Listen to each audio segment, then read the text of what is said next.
You slice into a ripe tomato. The knife glides through the skin. Juice spills across your cutting board, red and bright, smelling faintly of summer. You've done it 1,000 times without thinking. But if you had stood in an English or early American kitchen just a few generations ago, that same action would have been treated as reckless, even deadly. Not just it might upset your stomach, kill you. For more than 2 centuries across much of the English-speaking world, the tomato was handled like a loaded weapon. And yet today, humans grow around 180 million metric tons of tomatoes every year, more than any other fruit on the planet. So how did one of the most feared foods in the Western world become the most eaten fruit on Earth? To answer that, we have to leave your kitchen and travel back about 700 years, to the other side of the planet. The tomato is not Italian, it's not European at all.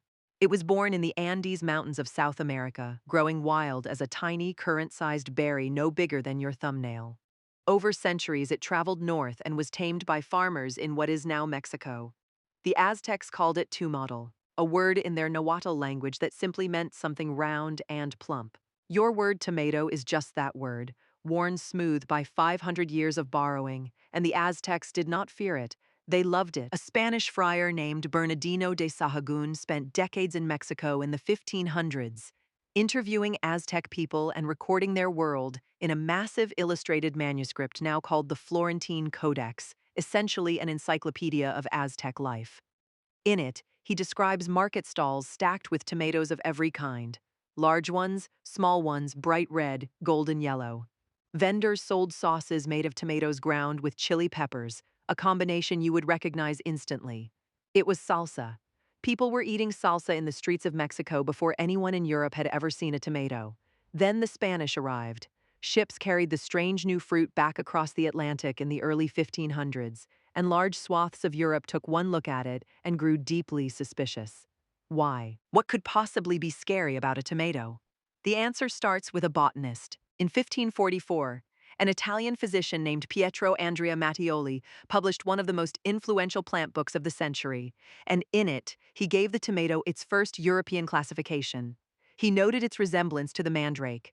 That mattered because the mandrake was a plant soaked in dark folklore, a root people believed screamed when you pulled it from the ground, a plant tied to witchcraft and poison.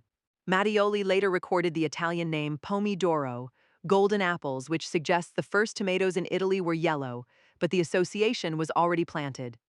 For readers across the continent, the tomato had been filed botanically and mentally, next to the creepiest plant in Europe. And honestly, the botanists had a point.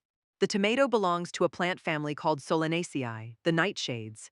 Its close cousin is belladonna, the deadly nightshade, a plant whose berries really can kill you and which had been used as an actual poison for centuries. To a European herbalist, the resemblance was obvious. Same flower shape, same leaf structure, same family as a known murderer. Would you have eaten it? Here is the twist inside the twist. The fear was not entirely wrong. Tomato leaves and stems really do contain small amounts of toxic compounds called glycoalkaloids, the nightshade family's natural chemical defense. You would need to eat an enormous quantity to be in danger. But the plant does smell strange, almost bitter and green, when you brush against it. Your ancestors noticed that smell and drew a reasonable conclusion from the evidence they had. They were not stupid. They were cautious, in a world where one bad berry could end you. In 1597, an English barber surgeon named John Gerard published his famous Herbal, a huge illustrated catalog of plants that became one of the most read botany books in the English language. His verdict on the tomato was brutal. He wrote that the whole plant was of a rank and stinking savor and declared the fruit corrupt and unfit to eat, even while admitting that people in Spain and Italy were already eating it. Think about that. Gerard knew that entire countries were consuming tomatoes and surviving. He condemned it anyway. His book stayed in print for generations, and English and American readers absorbed his warning as settled fact. There was another layer to the fear, and it came from medicine. European doctors still followed humoral theory, an ancient system which held that your health depended on balancing 4 fluids in the body, and that every food was either hot or cold, wet or dry. The tomato, juicy and acidic, was classified as cold and wet, which physicians believed could chill the stomach, disrupt digestion, and breed illness.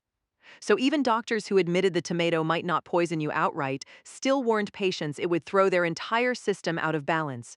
Between the botanists and the physicians, the tomato never stood a chance, at least in the kitchens of England and its colonies. And then there's the most famous story of all, the one about the plates. You may have heard it. Wealthy Europeans ate off pewter plates, a metal alloy that contained lead.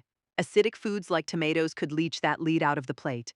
The story goes, so aristocrats who ate tomatoes got lead poisoning and died, and the tomato took the blame.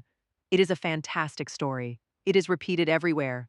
But food historians, including Andrew F. Smith, who wrote an entire scholarly book on the tomato's history, have found little hard evidence that pewter plates drove the fear. The documented reasons were the ones you already know: the nightshade family, the mandrake, Gerard's poison pen. Sometimes the truth is quieter than the legend, so now picture the scene where everything changed. It is the late 1600s in Naples, a crowded, hungry port city in southern Italy.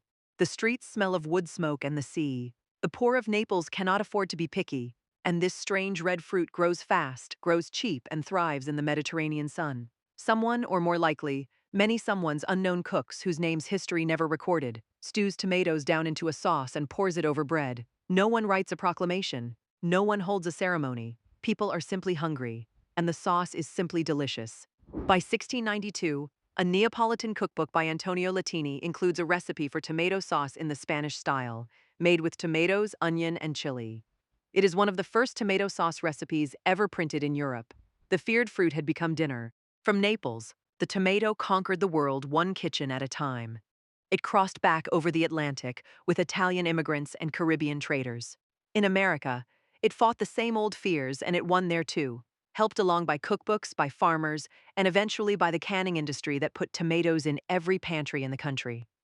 You may have heard the tale of Robert Gibbon Johnson, who supposedly ate a basket of raw tomatoes on the courthouse steps in Salem, New Jersey in 1820 to prove they were safe, while a crowd waited for him to drop dead. Historians have searched for proof of that event and found none from the time it supposedly happened. It is almost certainly a legend, but the fact that Americans invented a hero to slay the tomato myth tells you how big the myth really was. Now hold that history in your hands and look at the modern world. Pizza, pasta al pomodoro, ketchup, which sits in the refrigerators of the overwhelming majority of households in the developed world. Salsa, the Aztec invention, which now rivals ketchup as a best-selling condiment in the United States. Tomato soup, gazpacho, shakshuka, curry, BLTs. The average American alone eats over 90 pounds of tomatoes a year once you count everything processed into sauces and pastes. An entire planet's comfort food is built on a fruit that respectable people once refused to touch. And what does that say about you? Every food you eat without fear was once a gamble somebody else took. Someone had to be first to eat a raw oyster. Someone had to trust that a puffy fungus growing on a dead log was dinner, and not death. Your entire menu, everything you will eat this week, is a library of other people's courage, curiosity, and hunger, tested over thousands of years and handed down to you as something as ordinary as a grocery list. The tomato just happens to be the food where we can still read the whole argument, page by page, from Mattioli's suspicion to Gerard's disgust to a Naples cook's quiet act of rebellion. It also says something about fear itself. The tomato was condemned not because of what it did, but because of what it resembled and where it was filed. It looked like a poison, so it was treated as one for generations by some of the most educated people alive. The evidence that it was safe existed the entire time, growing in Spanish gardens and simmering in Italian pots. What finally beat the fear was not a scientific paper. It was hunger and flavor and ordinary people deciding that dinner tasted better than doubt. So tonight, or tomorrow, or the next time you stand at your counter, you will slice into a ripe tomato. The knife will glide through the skin. Juice will spill across your cutting board, red and bright, smelling faintly of summer. And this time you will know that you are not just making a salad. You are holding 2 centuries of terror, dissolved into sweetness, and finishing an argument your ancestors started 500 years ago. They called it poison, you call it lunch. If this story made you look at your plate a little differently, hit that subscribe button. It really helps the channel. And I'd love to know, what's one everyday food you're secretly glad someone else was brave enough to try first? Drop it in the comments. Thanks for watching, and I'll see you in the next one.